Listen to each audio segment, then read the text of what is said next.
FBI officers ये देखकर परेशान थे कि जिस जेल में किसी कैदी को खुला भी छोड़ दिया जाए वो फिर भी भाग नहीं सकता, वहाँ अथॉरिटीज की नाक के नीचे से 3 प्रिजनर्स आखिर कैसे भाग निकले। सबसे हैरानी की बात तो ये थी कि अगले 10 घंटों तक जेल अथॉरिटीज को कैसे उनके भागने की जर्रा बराबर भी भनक ना पड़ सकी। ना सिर्फ FBI बल्कि US की 3 टॉप लेवल एजेंसीज भी इस केस को सुलझाने में एड़ी चोटी के जोर लगा चुकी थी। हम बात कर रहे हैं एक ऐसे जेल ब्रेक की जो पिछले 60 सालों से सिर्फ उलझा हुआ ही नहीं बल्कि दुनिया के लिए अब एक मिस्ट्री भी बन चुका है। जरीन पैसिफिक ओशन में मौजूद ये छोटा आइलैंड है तो सिर्फ 22 एकड़ पर फैला हुआ, लेकिन यहाँ दुनिया के खतरनाक मुजरिमों को रखा जाता था।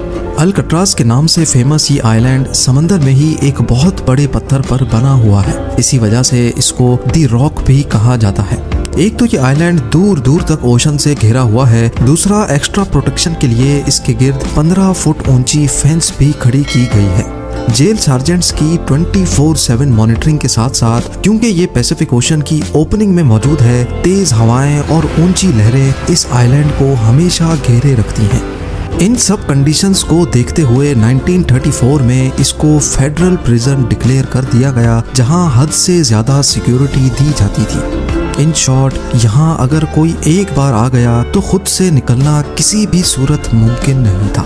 इस जेल को इनएस्केपेबल का दर्जा हासिल था, लेकिन 12 जुलाई 1962 को अल्काट्राज का सारा भरम तब टूटा जब 3 प्रिजनर्स यहाँ की सिक्योरिटी को बड़ी महारत से धोखा देकर फरार हो गए। इस कहानी के मेन किरदार ये 4 लोग हैं, जिनमें जॉन विलियम एंगलिन और क्लियरेंस एंगलिन आपस में भाई हैं। इनको एक बैंक रॉबरी के केस में यहाँ रखा गया था। उसके बाद ये है फ्रैंक मॉरिस, जो 13 सालों की एज से ही ऑन एंड ऑफ जेल की शक्ल देखता रहा है। इसको भी अल्काट्राज में बैंक रॉबरी की वजह से रखा गया था। आखिर में ये है एलन वेस्ट, जो पहले भी कई बार दूसरे जेलों से भागने की कोशिश कर चुका है। इसी वजह से इसको मैक्सिमम सिक्योरिटी के लिए अल्काट्राज में रखा गया। एलन वेस्ट इस जेल में काफी अरसे से है, इसी वजह से इसको जेल के कंपाउंड के बारे में दूसरों से ज्यादा मालूम है। अल्काट्राज से भागने का आइडिया सबसे पहले 1960 में एलन वेस्ट ने ही अपने इन साथियों को बताया था। एलन ने जेल के ब्लॉक बी में एक लूप होल तलाश किया था, जहां से उनका भागना शायद किसी हद तक मुमकिन था। अब मसला ये है कि ये चारों लंच ब्रेक वगैरह में मिलते तो थे, लेकिन इनके सेल्स ब्लॉक बी में नहीं थे। ये चारों कोशिश में लगे रहे कि इनको ब्लॉक बी में शिफ्ट कर दिया जाए। खुशकिस्मती थी इनकी कि जेलर ने इनको ब्लॉक बी में शिफ्ट कर दिया, और वो भी एक दूसरे के बराबर में। इनका पहला टारगेट तो पूरा हो चुका था। चारों प्रिजनर्स एक साथ ब्लॉक बी में शिफ्ट हो चुके थे।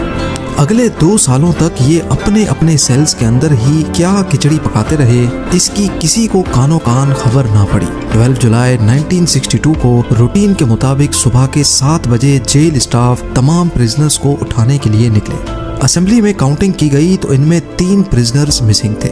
जब स्टाफ ने तमाम सेल्स को दोबारा से चेक किया तो ब्लॉक बी में एंगलिन ब्रदर समेत फ्रैंक मॉरिस को अपने ही बेड पर सोया हुआ पाया।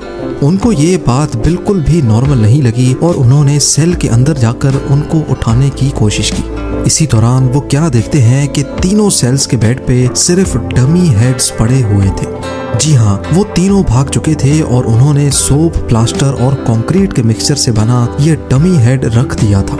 इनमें से एक हाथ लगने की वजह से जमीन पर गिरकर टूट भी गया, जिसको इस फोटो में भी देखा जा सकता है। ये मंजर देखकर पूरे जेल स्टाफ के होश खता हो चुके थे। उन्होंने ये समझकर कि प्रिजनर्स आइलैंड से बाहर तो जा नहीं सकते, पूरे आइलैंड की छानबीन शुरू कर दी, लेकिन कहीं भी उनका नामो निशान ना मिल सका। सबको एक ही चीज सताए जा रही थी कि इतनी हाई सिक्योरिटी में एक भी नहीं 3 प्रिजनर्स भागे तो भागे कैसे। याद रहे कि इन भागने वालों में एलन वेस्ट नहीं था, जिसका असल में ये सारा प्लान था। इन्वेस्टिगेशन टीम बुलवाई गई और FBI को भी रिपोर्ट किया गया। ये देखा गया कि तीनों अपने सेल की दीवार में लगे छोटे वेंट को तोड़कर बाहर निकले हैं। हैरानगी तो तब हुई जब दीवार की परली साइड पर 3 नहीं बल्कि 4 सेल्स के वेंट डैमेज थे। जी हाँ, ये चौथा वेंट एलन वेस्ट के सेल का था, जो किसी वजह से अपने वेंट से बाहर निकलने में नाकाम रहा था।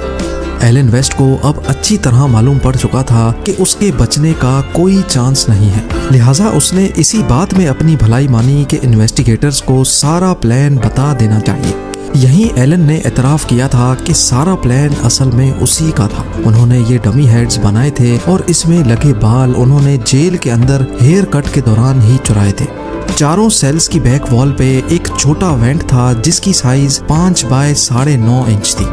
एलन को इन सेल्स का लूप होल मालूम था क्योंकि वो जेल की मेंटेनेंस में भी काम कर चुका था। उसको मालूम था कि इसकी दीवारें सिर्फ 6 इंच मोटी हैं और वेंट के सुराख को आसानी से बड़ा किया जा सकता है। 6 महीनों से चारों प्रिजनर्स मौका ढूंढकर इस वेंट के गिर्द सुराख करते थे। वो किचन से चुराए हुए चमचों की मदद से ये काम करते थे, जबकि आखिर में इन्होंने जेल के वैक्यूम क्लीनर की मोटर से एक ड्रिल मशीन भी बनाई थी। वो इस खुदाई को सीक्रेट रखने के लिए इसके आगे अपने म्यूजिकल इंस्ट्रूमेंट या फिर कोई सामान रख देते थे। ये सारा काम खास तौर पर म्यूजिकल आवर के दौरान किया जाता था, जब जेल ब्लॉक में काफी शोर शराबा होता है। वेंट एक कॉरिडोर में निकलता था जहां कोई सिक्योरिटी नहीं थी। यहाँ से एक ड्रेन पाइप सीधा ब्लॉक की छत पर जाता है जहां वो अक्सर मेंटेनेंस के लिए काम करते थे। एल्काट्राज में प्रिजनर्स को बिजी रखने के लिए उनसे मेंटेनेंस का काम करवाया जाता था। ये चारों प्रिजनर्स भी मेंटेनेंस करने छत पे जाया करते थे और इस बहाने वो अपने भागने के प्लान के लिए हर छोटी से छोटी चीज का जायजा भी लेते थे। छत से वो एक और पाइप को यूज करके नीचे उतरे और फिर आइलैंड की 15 फुट बड़ी फेंस को टॉप कर भाग निकले। उन्होंने अपनी सारी तैयारी पूरी कर रखी थी।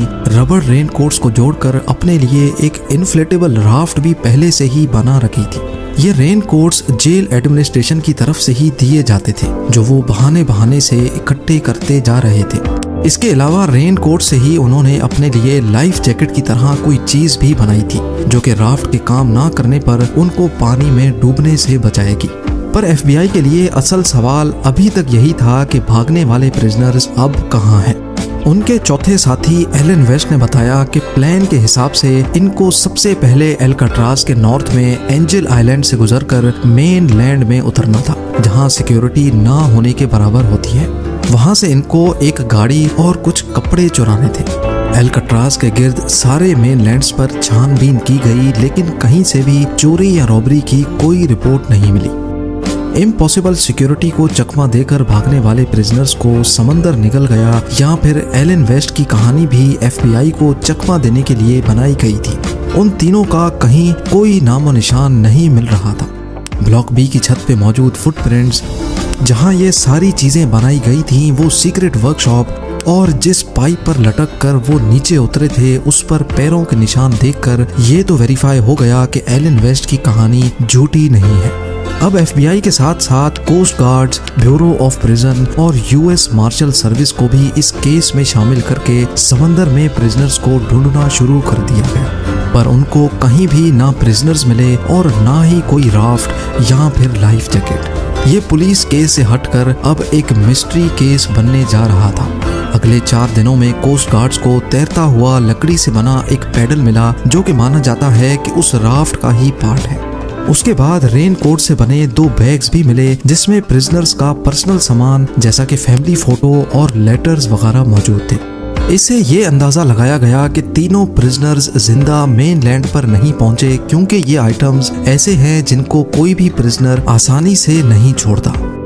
कोई भी डेड बॉडी 2 दिनों के बाद पानी के सरफेस पे फ्लोट करने लगती है, लेकिन अगले कई महीनों तक इन्वेस्टिगेशन टीम को ना कोई बॉडी मिली ना कोई बॉडी पार्ट।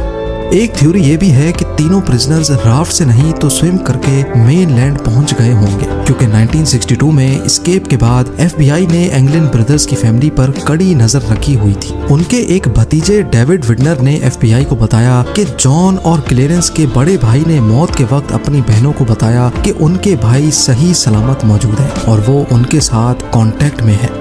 कई फैमिली मेंबर्स ने एफबीआई को ये भी बताया कि फैमिली में छोटे बड़े दिन पर 2 खवातीन अजीब से मेकअप में देखी गई है, जो शायद जॉन और क्लेरेंस ही भेस बदल कर आते हैं, लेकिन इसके बाद वो दोनों खवातीन कभी नजर नहीं आई। इसके अलावा एस्केप के 15 सालों के बाद एंगलिन ब्रदर्स के कजन ने ब्राजील में दोनों भाइयों को एक क्लब में देखा और उनकी फोटो भी कैप्चर कर ली। उनकी फैमिली का भी यही मानना है कि ये एंगलिन ब्रदर्स ही हैं, लेकिन यूएस मार्शल सर्विस के इन्वेस्टिगेटर्स का मानना है कि इस फोटो में जो शख्स दिख रहे हैं इनकी एज एंगलिन ब्रदर्स से मैच नहीं होती। ये आखिरी बार था जब एंगलिन ब्रदर्स के जिंदा होने की कोई खबर मिली थी। इसके बाद आज तक इनका कोई अता पता ना चल सका। एस्केप के अगले ही साल एल्काट्राज को बंद कर दिया गया। 1979 में हिम्मत हार कर FBI ने भी ऑफिशियली इस केस से हाथ उठा लिए। अब सिर्फ यूएस मार्शल सर्विस है जहां ये केस अभी तक खुला हुआ है, और ये तब तक खुला रहेगा जब तक या तो प्रिजनर्स पकड़े नहीं जाते, उनकी डेड बॉडी नहीं मिलती, या फिर उनकी एज 99 नहीं हो जाती। एल्काट्राज आइलैंड को आज एक नेशनल पार्क में बदल दिया गया है, जहां टूरिस्ट ब्लॉक बी की उन्हीं सलाखों को देख सकते हैं जहां 60 साल पहले एंगलिन ब्रदर्स, फ्रैंक मॉरिस और उनके साथी एलन वेस्ट कैद हुआ करते थे। उम्मीद है ये वीडियो भी आप लोग भरपूर लाइक और शेयर करेंगे। आप लोगों के प्यार भरे कमेंट्स का बेहद शुक्रिया। मिलते हैं अगली शानदार वीडियो में।